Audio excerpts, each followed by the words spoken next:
Hello friends, आप सबको मेरा नमस्कार। आज हम आपको सिखाएंगे इज आर एम का प्रयोग।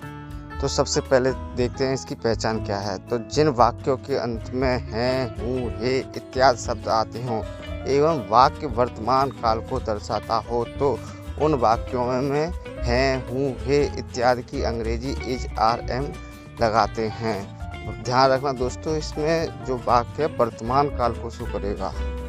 रूल्स: सबसे पहले आपको सब्जेक्ट लगाना है, फिर इज आर एम लगाना है और उसके बाद ऑब्जेक्ट लगाना है। Is are am as per subject होगा। इज का प्रयोग एक वचन कर्ता के साथ किया जाता है।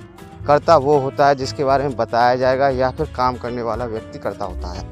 आओ समझते हैं। मोहन एक अध्यापक हैं। इसमें बताया गया है कि मोहन जी एक पद पे हैं, तो ये बनेगा Mohan is a teacher. Sohan एक अच्छा लड़का है। Sohan is a good boy.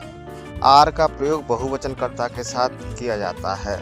ध्यान रखना, ये बहुवचनकर्ता के साथ है और इज एकवचनकर्ता के साथ। उदाहरण से समझते हैं, जैसे कि तुम विद्यार्थी हो। ये जो वाक्य किसी एक स्टूडेंट से भी कहा जा सकता है और बहुत सारे स्टूडेंट से भी कहा जा सकता है। मान लो क्लास में आप जाते हो, कहते हो तुम विद्यार्थी हो, तो ये बहुत सारे स्टूडेंट से कहा गया वाक्य हो गया। या फिर किसी एक पर्टिकुलर से भी व्यक्ति से भी कह सकते हो यू आर ए स्टूडेंट। तो यू हमेशा बहुवचन कर्ता माना गया है। दूसरा वाक्य देखते हैं, जैसे इसमें लिखा हुआ है स्कूल में मोहन और सोहन अच्छे छात्र हैं। इसमें बताया गया है मोहन और सोहन के बारे में कि वह एक अच्छे छात्र हैं, तो इसे हमें एज ए सब्जेक्ट यूज करना पड़ेगा क्योंकि ये दो हैं, इसलिए Mohan and Sohan are good student in school. Am का प्रयोग आई के साथ किया जाता है। आई अर्थात एक शब्द है मैं, उसके लिए। फॉर एग्जाम्पल, मैं ऑफिस में एक खजांची हूँ। I am a cashier in the office. दूसरा वाक्य है मैं बुद्धिमान छात्र हूँ। I am N intelligent student. इस वाक्य को मैं ऐसे भी कह सकता हूँ कि मैं एक बुद्धिमान छात्र हूँ। तो ये जो ए और एन है वो एक का अर्थ निकाल रहा है।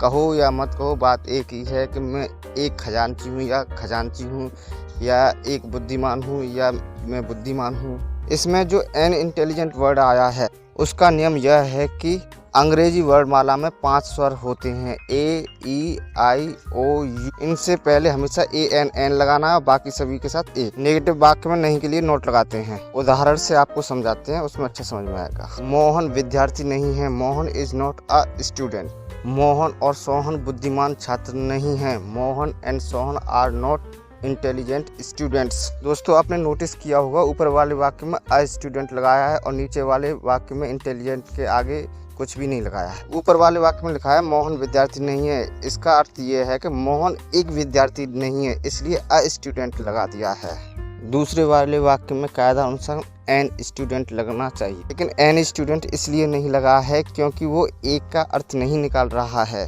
दोस्तों, ए और एन ये आर्टिकल होते हैं और इनका जो इस्तेमाल होता है वो हमेशा एक के अर्थ में होता है। दूसरा वाला वाक्य कभी ऐसे नहीं हो सकता है कि मोहन और सोहन एक बुद्धिमान छात्र नहीं है। दोस्तों, जिन वाक्यों में प्रश्न पूछा जाए तो उन वाक्यों को हम प्रश्नवाचक वाक्य कहते हैं। इंटरोगेटिव वाक्य इंग्लिश में कहते हैं। इन वाक्यों में क्या, क्यों, कैसे, कहाँ, कौन इत्यादि शब्द आते हैं। तो जिन वाक्यों में प्रश्न पूछा जाए तो सबसे पहले हम प्रश्नवाचक शब्द की ही अंग्रेजी लगा देते हैं। जैसे ये शब्द है क्या, इसकी अंग्रेजी है व्हाट, क्योंकि वाई। तो इसी तरह से सबसे पहले इन्हीं की अंग्रेजी लगानी होती है।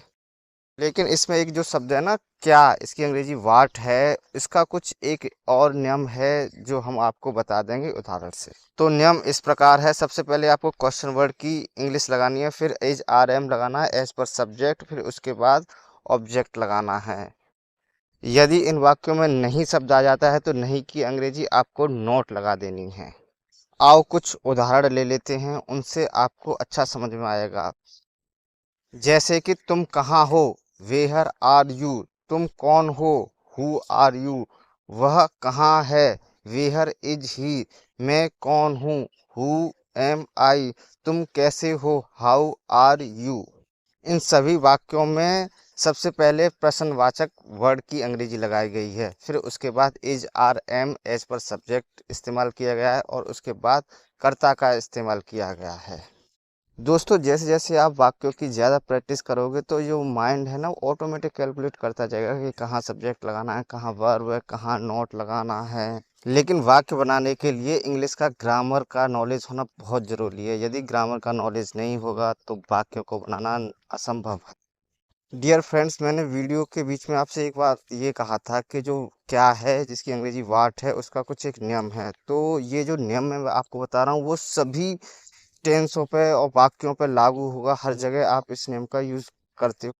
दोस्तों, जब भी वाक्य में क्या शब्द आए और क्या शब्द वाले वाक्य का उत्तर हाँ या ना में दे दिया जाए तो सबसे पहले उस वाक्य को बनाने के लिए क्रिया अर्थात वर्ब लगाते हैं और उसके बाद कर्ता। और ऐसे वाक्य जिसमें क्या शब्द आए और जिन वाक्यों का उत्तर हाँ या ना में ना दिया जाए तो उनमें सबसे पहले क्या की अंग्रेजी वाट लगाते हैं। हो सकता है कि अब भी आपको समझ में ना आया हो। देखो, उदाहरण से आपको अच्छा समझ में आएगा। देखो दोस्तों, इसमें एक वाक्य लिखा हुआ है, तुम क्या हो। इस वाक्य का उत्तर आप हाँ या ना में कभी नहीं दे सकते हो। आपको बताना होगा कि मैं इस पद पर हूँ या फिर मैं यह काम करता हूँ। तो ऐसे वाक्यों में सबसे पहले आपको वाट लगाना है। तो वाक्य इस प्रकार है, वाट आर यू। देखो, वाक्य का सेंस समझो। देखो, वाट आर यू, वाट क्या, आर हो, यू तुम, वाट आर यू अर्थात तुम क्या हो।